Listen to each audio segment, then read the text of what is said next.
प्यारे दोस्तों, आज हम लोग सिंगल सेल प्रोटीन के बारे में जानकारी प्राप्त करेंगे।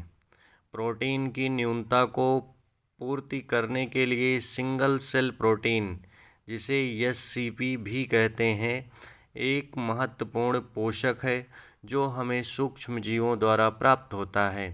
तेजी से बढ़ती हुई मानव आबादी के लिए दूध, दही, शाकाहारी व मांसाहारी भोजन पर्याप्त रूप में प्राप्त करने के लिए पादप जनन की अनेकानेक विधियों के अतिरिक्त एकल कोशिका प्रोटीन को एक वैकल्पिक स्रोत के रूप में उपयोग में लाया जाता है, जिसका उपयोग मानव जीवन यापन व कुपोषण को दूर करने के लिए अत्यंत आवश्यक है।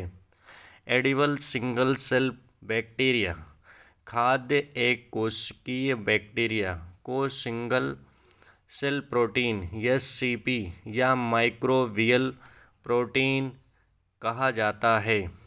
शैवाल, खमीर, कवक या बैक्टीरिया की शुद्ध या मिश्रित सहजीवियों से बायोमास या प्रोटीन अर्क का उपयोग प्रोटीन युक्त खाद्य पदार्थों के लिए एक घटक या विकल्प के रूप में किया जा सकता है, और यह मानव उपभोग या पशु आहार के लिए उपयुक्त है। औद्योगिक कृषि में उच्च भूमि उपयोग, जैव विशिष्ट विविधता हानि, समग्र पर्यावरणीय गिरावट और सभी प्रकार के ग्रीन हाउस उत्सर्जन का 1/3 उत्सर्जित करके जलवायु परिवर्तन में योगदान देता है। हालांकि एससीपी उत्पादन में इनमें से कोई भी महत्वपूर्ण समस्या नहीं है। एससीपी आज कृषि अपशिष्ट पदार्थों पर व्यापक रूप से उगाया जा सकता है, और परिणाम स्वरूप यह औद्योगिक कृषि के लिए पारिस्थितिक और जल पदचिह्नों को विरासत में लेता है। आजकल प्रोटीन के अच्छे स्रोत के रूप में सूक्ष्म जीवों की कोशिकाओं का बड़े स्तर पर उत्पादन किया जा रहा है। स्पाइरुलिना नामक सूक्ष्म जीव की सूखी कोशिकाओं को प्रोटीन की अति श्रेष्ठ स्रोत के रूप में उपयोग किया जा रहा है। स्पाइरुलिना को आलू संसाधन संयंत्र, शीरा, पशु खाद्य, घास फूस या वहित मल वाले पोषक माध्यम पर सरलता से उगाया जा सकता है। इसकी कोशिकाओं में प्रोटीन ही नहीं अपितु खनिज, विटामिन्स, वसा एवं कार्बोहाइड्रेट आदि भी प्रचुर मात्रा में पाए जाते हैं। अनुमान है कि 250 किलोग्राम वजन वाली एक गाय प्रतिदिन 200 ग्राम प्रोटीन उत्पन्न करती है, जबकि इतने ही समय में 250 ग्राम मेथाइलोफिलस मेथाइलोट्रोपस जैसे सूक्ष्म जीवों द्वारा 25 टन प्रोटीन के उत्पादन की संभावना है। एकल कोशिका प्रोटीन का उपयोग utility for single cell protein. एकल कोशिका प्रोटीन मानव एवं पशु आहार के रूप में उपयोगी है। भोजन के रूप में इसकी गुणवत्ता अधिक है, क्योंकि इसमें प्रोटीन की मात्रा अधिक किंतु वसा तथा कार्बोहाइड्रेट की मात्रा कम होती है। अतः सिंगल सेल प्रोटीन कोलेस्ट्रॉल की मात्रा को कम करने के लिए उपयोगी है। विटामिन ए और बी की अधिकता के कारण एकल कोशिका प्रोटीन को विटामिन स्रोत तथा प्रसाधन सामग्री के रूप में प्रयोग किया जाता है। इनका उत्पादन जलवायु परिवर्तन से प्रभावित नहीं होता है। इनके उत्पादन की विधि से जल प्रदूषण पर नियंत्रण हो सकता है। कम क्षेत्रफल तथा कम समय में इसकी अधिक मात्रा का उत्पादन किया जा सकता है। आनुवांशिकी अभियांत्रिकी जेनेटिक इंजीनियरिंग द्वारा प्रोटीन की गुणवत्ता में भी सुधार किया जा सकता है। Single cell protein source. The following list of the microorganism used to make single cell protein. Number 1 fungi कवक से, Aspergillus fumigatus, Aspergillus niger, Rhizopus, cyclopin, yeast, Saccharomyces cerevisiae, Candida tropicalis, Candida utilis algae, Spirulina, chlorella,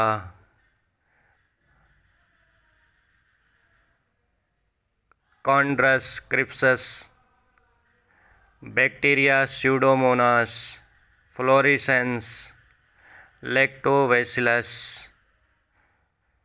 bacillus megaterium. ये single cell protein के source वाले सूक्ष्म जीव हैं। The average composition of the various microorganism found in the percent dry weight of single cell protein are shown below. Composition: protein 30 से 45%, fat 2 से 8%, S 9 से 14%, nucleic acid 7 से 10%। सिंगल सेल प्रोटीन से लाभ: सूक्ष्म जीवों की वृद्धि दर बहुत तेज़ होती है, जिसका अर्थ है कि वे कम समय में बहुत अधिक जैवभार उत्पन्न कर सकते हैं।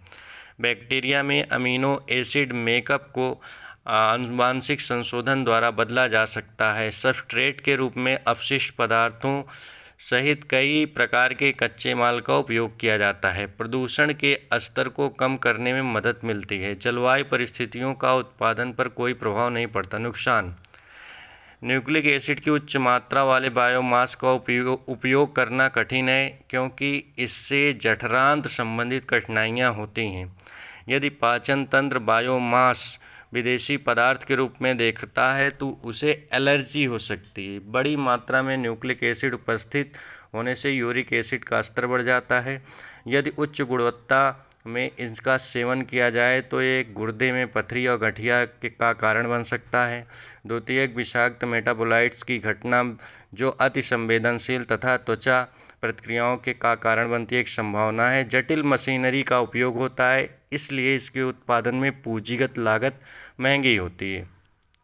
सिंगल सेल प्रोटीन का अनुप्रयोग: यह आपको त्वरित ऊर्जा देता है। यह आँख तथा त्वचा के लिए अविश्वसनीय रूप से फायदेमंद है। कुपोषित बच्चों के लिए यह सर्वोत्तम प्रोटीन युक्त आहार उपलब्ध है। इसमें विटामिन, एमिनो एसिड, खनिज, कच्चे फाइबर तथा अन्य पोषक तत्व प्रचुर मात्रा में होते हैं। मोटापे पर नियंत्रण एक चिकित्सीय तथा प्राकृतिक चिकित्सा है। मधुमेह रोगियों में यह रक्त शर्करा के स्तर को कम करता है। शारीरिक वजन, कोलेस्ट्रॉल तथा तनाव में कमी, शरीर में कोलेस्ट्रॉल को जमा होने से रोकता है। सौंदर्य प्रसाधन उत्पादों में उपयोग किया जाता है। सौंदर्य प्रसाधन वस्तुओं में स्वस्थ बाल बनाए रखने के लिए bio lipstick, herbal face cream और अन्य हर्बल सौंदर्य उत्पाद उत्पादित किए जाते हैं।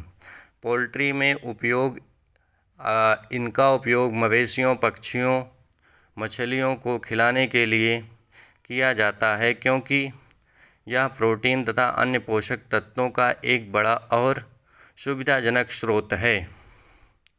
निष्कर्ष: शुद्ध माइक्रोबियल कल्चर मृत या सूखे सेल बायोमास से प्राप्त कच्चे परिष्कृत या खाद्य प्रोटीन को सिंगल सेल प्रोटीन कहते हैं और इसका उपयोग मनुष्य और जानवर दोनों में प्रोटीन के पूरक के रूप में किया जाता है। उदाहरण के लिए शैवाल, कवक, खमीर बैक्टीरिया को बायोमास में प्रोटीन की उच्च सांद्रता होती है।